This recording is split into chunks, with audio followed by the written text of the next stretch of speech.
Bienvenue sur Africa 24 dans cette nouvelle édition du QG News. Au sommaire de l'actualité, indignation internationale à l'encontre des actes xénophobes perpétrés en Afrique du Sud.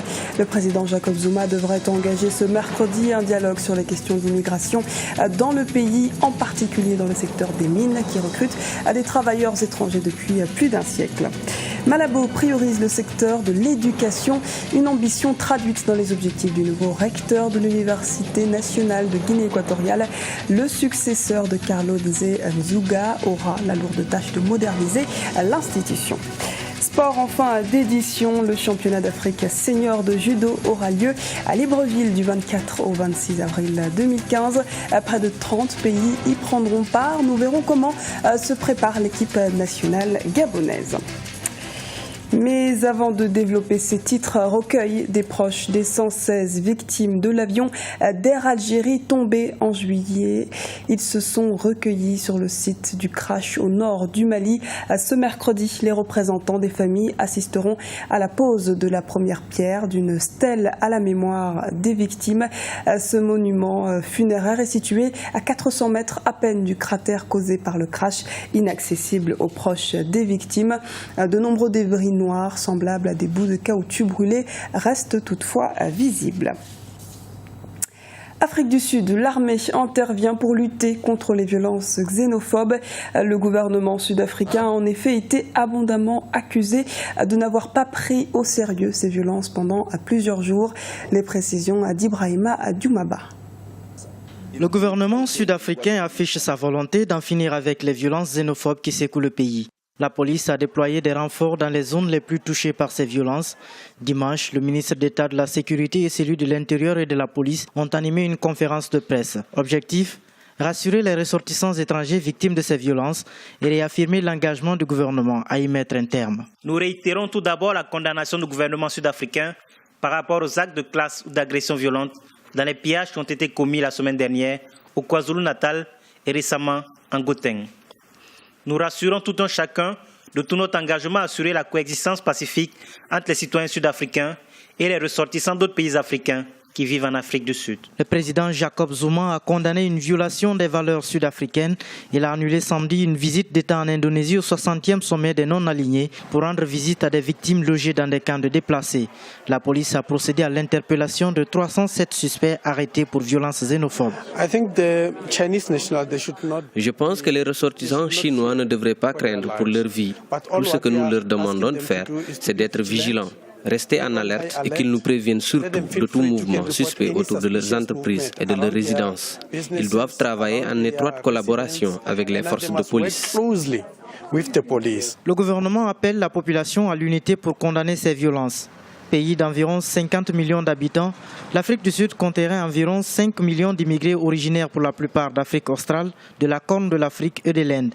Une commission spéciale chargée d'endiguer les violences à l'encontre des étrangers a été créée dans plusieurs régions du pays. Un ancien haut responsable d'Al-Qaïda condamné en Mauritanie. La cour criminelle de Nouakchott a condamné ce mardi à 20 ans de prison ferme le Mauritanien Abderrahmane Ould Mohamed El Hussein, alias Nounis al-Mauritani, ancien haut responsable d'Al-Qaïda reconnu coupable d'activités terroristes. Âgé de 40 ans, il avait été arrêté en septembre 2011 au Pakistan avant de faire l'objet en 2013 d'une extradition vers la Mauritanie. Le parquet avait quant à lui requis la réclusion à perpétuité. Dans l'actualité également, reprise du procès en appel des assassins présumés de Floribert Chebeya en République démocratique du Congo. Il a finalement repris ce mardi 21 avril après près de 2 ans d'interruption. 5 des 8 accusés se sont présentés à la barre. La possibilité de suspendre les poursuites à l'encontre des 3 autres prévenus en fuite et condamnés à mort en 2011 était au cœur du débat. Les avocats de la défense ont proposé de disjoindre les 2 affaires, ce que refusent catégoriquement les avocats de la famille Chebeya et qui se sont constitués en partie civile. L'audience a, elle, été ajournée au 30 avril.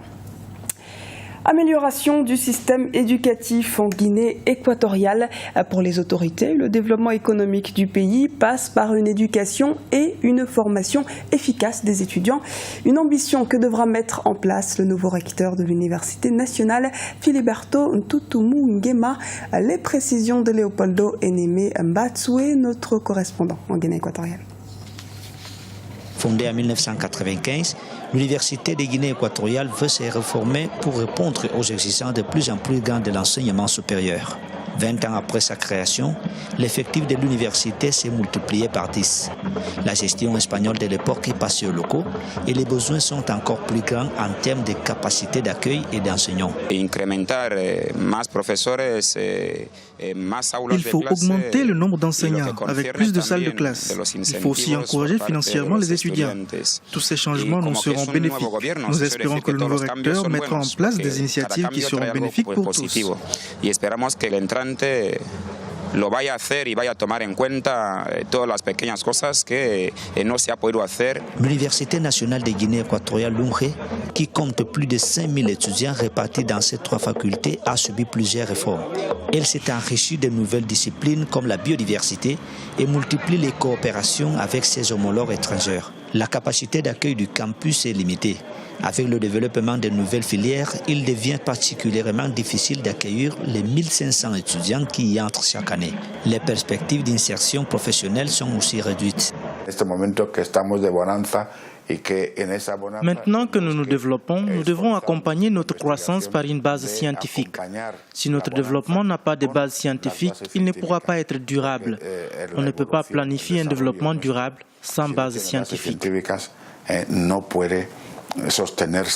L'espoir de la modernisation de l'université équato-guinéenne repose aussi sur la construction d'une nouvelle université à quelques kilomètres de Malabo. Un projet qui s'étend sur plusieurs hectares et capable d'accueillir près de 20 000 étudiants. Sport à présent, Libreville, la capitale du Gabon, accueille du 24 au 26 avril le championnat d'Afrique senior de judo 2015. Les athlètes du pays hôte sont au travail pour arriver à ce championnat en forme. Mais comment les Gabonais préparent-ils cette compétition? Élément de réponse dans ce reportage de Douglas Toutoum, notre correspondant au Gabon.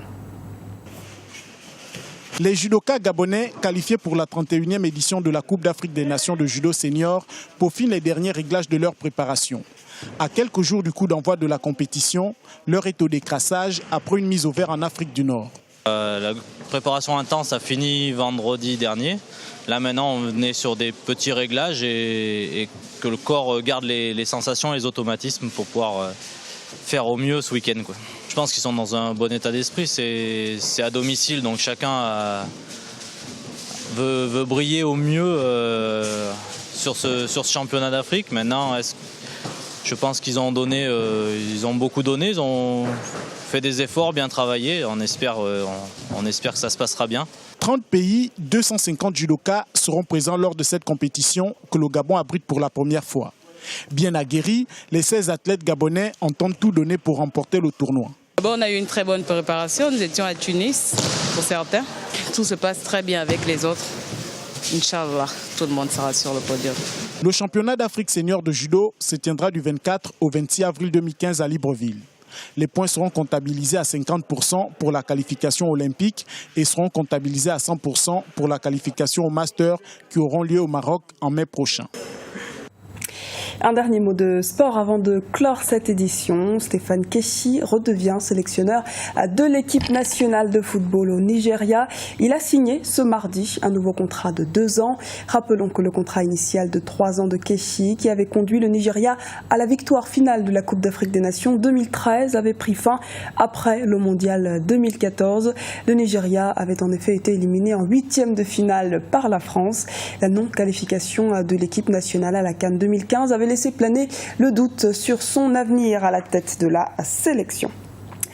Ce journal a été réalisé par l'ensemble de la rédaction. Nous vous remercions pour votre fidélité. Retrouvez dans un instant une nouvelle édition de l'actualité sur Africa 24.